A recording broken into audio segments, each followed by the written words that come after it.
आपका प्रश्न है कि 13 मंथ्स इन द हिमालयस जो बुक है उसमें 16th चैप्टर में किसी सर्टन पेज पर हमने उस अनुभूति, उस अनुभव का विवरण दिया है जिसमें कि भगवान बुद्ध जो हैं, मुझे उनका दर्शन हुआ और उनके आने से जो मेरा आसन है वो स्थिर हो गया। अगर कहा जाए तो किसी दृष्टिकोण से देखा जाए तो वो सिद्ध हो गया और मैं बहुत चिरकाल तक एक ही आसन में बिना हिले बैठ सका। आपका प्रश्न है कि मैंने उस किताब में लिखा हुआ है जस्ट लाइक दैट प्यार किया नहीं जाता, हो जाता है जस्ट लाइक दैट। तो उसका क्या तात्पर्य है? उसका तात्पर्य जितना लिखा है उतना ही है अर्थात कहने का अर्थ है मेरा जीवन सत्य को समर्पित है। जितना मुझे अनुभव हुआ, जैसा अनुभव हुआ उतना ही मैंने लिखा, वैसा ही देखा। यदि मुझे समाज को विश्वास दिलाना होता या मुझे होता कि मैं इस पर और विवेचन करूं तो मैं अपने शब्द उसमें डालता, परंतु मैं वो नहीं करना चाहता था। मैं उतना ही लिखना चाहता था जितना घटित हुआ और ठीक जैसे घटित हुआ। ऐसा नहीं कि बुद्ध आए, उन्होंने कहा ठंड में बैठे हुए चाय पी जाए तो हमने ज़ेन स्टाइल में चाय बनाई और हमने खूब बातचीत की कि कैसा चल रहा है समाज में, बहुत अराजकता है इत्यादि। तो जैसा कि हमने if truth be told and 13 months in the Himalayas में लिखा है कि आसन की सिद्धि को प्राप्त करने के लिए मेरे जीवन में बहुत संघर्ष रहा। मुझे कई वर्ष लगे उस आसन को सिद्ध करने में, जिससे कि मैं एक आसन में जितने समय तक चाहूं बैठ सकूं। क्योंकि जैसा कि हमने आपसे पहले भी कहा है, यदि आप आसन को सिद्ध नहीं कर पाते हो तो आप में बार बार शरीर का बोध उत्पन्न होगा जब आप ध्यान लगाने का प्रयत्न करते हो।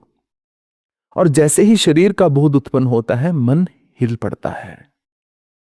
मन के हिलते ही विचार आरंभ हो जाते हैं, विचारों के आते ही ध्यान टूट जाता है।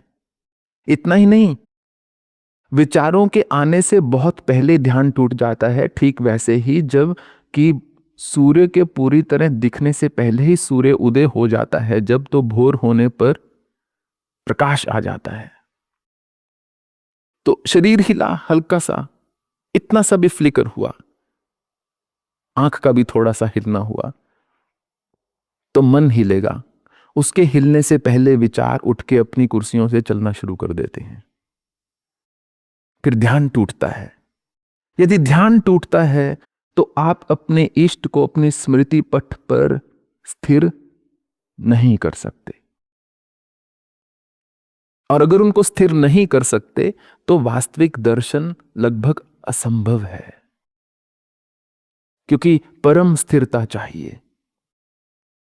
तो जब भगवान बुद्ध आए, जैसा कि हमने पहले भी कहा है, और ये 14 वर्ष लगभग पहले हुआ था ये अनुभव, या 2011 में, तो उन्होंने मात्र आकर, मैंने बोला ओह कि आप आ गए। वो वैसे पृथ्वी से थोड़ा सा 6 इंच ऊपर बैठे हुए थे और उनकी जो रोब थी ऐसे हल्की सी नीचे लटक रही थी, और वो आए। अति अद्वितीय स्वरूप था उनका। देखते ही मतलब मन शांत हो जाए आपका, देखते ही आपको लगे कि मैं तो ध्यान में चला ही गया, देखते ही आपको लगे कि किसी और चीज की आवश्यकता नहीं है। कि जैसे मान लीजिए एक मध्यम पूर्णिमा का चांद जो है एक अंधेरे कक्ष में बिल्कुल आपके सामने उतर आए। कई बार आपने देखा होगा जब पूर्णिमा का चांद जो है थोड़ा पास दिखता है मनुष्य को, तो कितना एक आनंद की अनुभूति होती है। ओ चंद्रमा आज बड़ा दिख रहा है, आज थोड़ा अरुणमय दिख रहा है। तो वो आए तो इससे पहले कि मैं कुछ बोलूं, मैं उनसे कहा कि मैं आसन को कैसे सिद्ध करूं। उन्होंने कहा, ऐसे ही थी उनकी मुद्रा जो अंत तक मुझे स्मरण है। आई सेड, मैं कुछ बोलने से जब बस देखो। ही सेड, बस इतना सा था।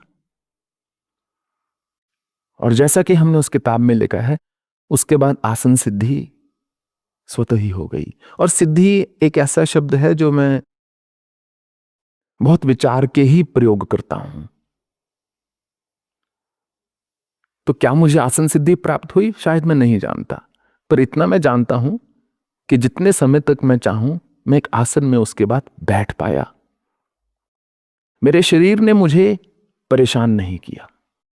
और जैसा कि शायद हमने उसी किताब में लिखा है कि मैंने जो अपना टेस्ट किया हुआ है सबसे अधिक, वो है 72 घंटे का, 3 रात्रि 3 दिन बिना हिले हुए बैठना।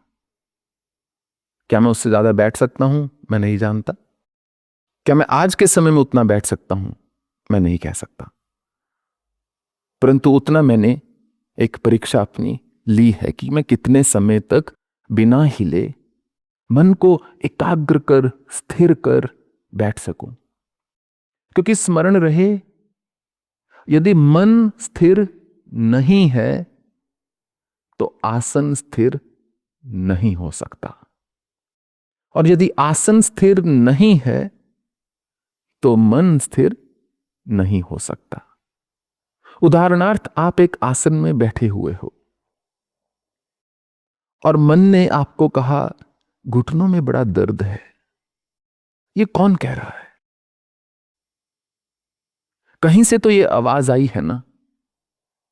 क्या ये वो तरंग है जो शरीर ने मन तक पहुंचाई, या वो विचार है जो मन ने शरीर तक पहुंचाया और फिर वापस उसने आपके मस्तिष्क तक पहुंचाया और एक विचार उत्पन्न हुआ कि मेरे शरीर, मेरे घुटनों में दर्द हो रहा है, मुझे थोड़ा हिलना चाहिए।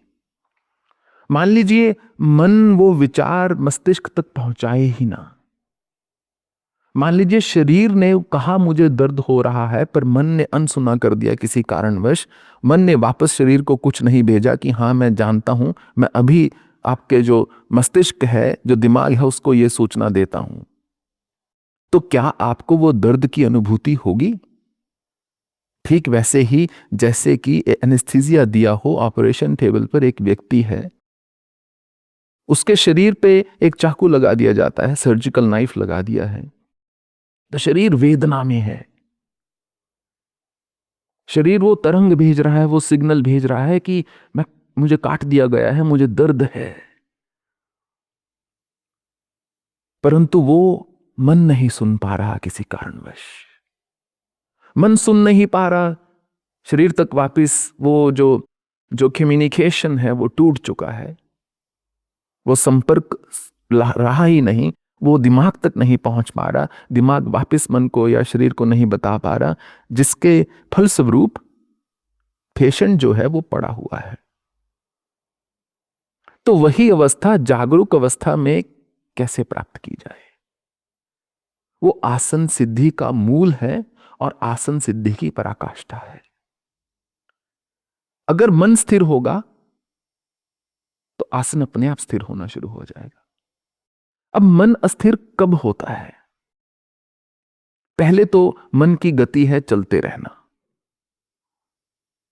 मन का वास्तविक स्वभाव है कि वो चलता रहेगा। वो अभ्यास से आता है कि आप मन को स्थिर कर सको और मन को बोल सको हर समय चलने की आवश्यकता नहीं है। दूसरा, मन में विचार उत्पन्न हो रहे हैं। जितना अधिक इसको भोजन देंगे उतना अधिक विचार उत्पन्न होगा। जितनी अधिक हमारी भावनाएं जो हैं दृढ़ हैं, उतना अधिक विचार उत्पन्न होगा। जैसी जैसी भावना है वैसा वैसा विचार उत्पन्न होगा। यदि मन शुद्ध है तो विचार स्वतः ही कम उत्पन्न होगा, क्योंकि स्मरण रहे, तालाब में कभी ज्वार भाटा नहीं आता, शीतल जल होता है। झील में कभी वो ऐसे बाढ़ नहीं आती, शीतल जल होता है। समुद्र का जल एक नमकीन होता है, खारा होता है, निरंतर चलता रहता है। जितना ज्यादा सतह पर गंध है, जितना ज्यादा भावनाओं में गंदगी है, उतना अधिक विचार आपको परेशान करेंगे। बहुत पहले ब्लॉग में हमने कथा लिखी थी। एक गुरु अपने शिष्य से पूछते हैं, शिष्य गुरु से पूछता है कि मैं अपने मन को कैसे स्थिर करूं। जब नकारात्मक भावनाएं आती हैं तो मुझे पूरी तरह ये ध्वस्त कर देती हैं, कैसे मैं इनसे ऊपर उठूं। तो गुरु ने कहा, मुझे एक प्रश्न का उत्तर दो। अच्छा, गुरु कभी उत्तर नहीं देता, वापस प्रश्न करता है। यही सुकरात करते थे, यूनानी दार्शनिक जो हुए ग्रीस के, वो प्रश्न करते थे। उनका कहना था, आपके भीतर वो ज्ञान पहले से विद्यमान है, मुझे सिर्फ सतह पर लाना है। तो गुरु ने कहा, मान लो तुम्हारे पास दो बैल हैं, एक के सींग लाल हैं, एक के सींग काले हैं, और दोनों आपस में भिड़ गए हैं, दोनों आपस में लड़ गए हैं। तो बताओ कौन सा बैल जो है जीतेगा। और भी चंद शिष्य साथ में बैठे हुए थे। किसने कहा, स्वाभाविक है लाल सिंह वाला जीतेगा, क्योंकि लाल सिंह हमेशा जीतता है। किसी ने कहा, नहीं, सिंह के रंग का कोई लेना देना नहीं है इससे, काले सिंह वाला भी जीत सकता है। तो गुरु ने कहा, जिसको ज्यादा तुम भोजन कराओगे वो जीतेगा, जिसको ज्यादा पौष्टिक आहार मिला होगा वो वाला बैल जीतेगा। तो यदि भावनाओं को आहार दोगे नकारात्मक, बजाय कि मन को निर्मल करने के कि मुझे नहीं चलना इस पथ पर, इस विचारधारा पर, इस मत पर, जैसी भावना को विचार दोगे वैसा वैसा मन जो है प्रबल होगा। इसीलिए प्रत्याहार जो है योग सूत्र में, उसकी इतनी भारी महत्वता बताई गई है कि उन्होंने कहा, देखो, धारणा से भी पहले आप प्रत्याहार करो, अर्थात कंसंट्रेशन लगाने से पहले आप इंद्रियों को समेटना सीखो, इनका आहार कम कर दो। प्रत्याहार मतलब इनको कम भोजन दो, उससे ये क्षीण होंगी। यदा संहृते चायम कूर्मंगनीव सर्वश इंद्रियाणि इंद्रियार्थे अभ्यस्तस्य प्रज्ञा प्रतिष्ठिता। जो जानता है कौनते कि कब मुझे कछुए की तरह स्वयं को समेट लेना है। एक योगी जो है, स्थित प्रज्ञ जो है, वो वैसे ही अपने आप को संकुचित कर लेता है और इंद्रियों को संकुचित करते हुए इंद्रियों को भोजन नहीं देता। तो यदि आप आसन की स्थिरता का आनंद लेना चाहते हैं तो मन को निर्मल करना आवश्यक है, एकाग्रता को दृढ़ करना आवश्यक है। एक में स्मृति अच्छी चाहिए, दूसरे में भी स्मृति अच्छी चाहिए, और अभ्यास चाहिए। अभ्यासेन तो कौनते विराक्यं च गृह्यते चंचलम ही मनः कृष्णा परमाथि बलवद्दृढ़म तस्य हम निग्रहम मन्ये वायुरिव सुदुष्करम। बड़ा चंचल है मन, कृष्ण कहां से बांध लेंगे, कहां से स्थिर कर लेंगे। बहुत ये दृढ़ है, प्रमाथी है, हमें हमेशा वो कर देता है, हरा देता है। असंशम महाबाहो, इसमें दो राय नहीं है कौनते। असंशम महाबाहो मनो चंचलम, मन चंचल है, दृढ़ है। तस्य हम निग्रह मन्ये, मैं मानता हूं भगवान ने कहा है कि जैसे अर्जुन ने कहा, उसको बांध नहीं सकते, पर अभ्यासेन तो गृह्यते।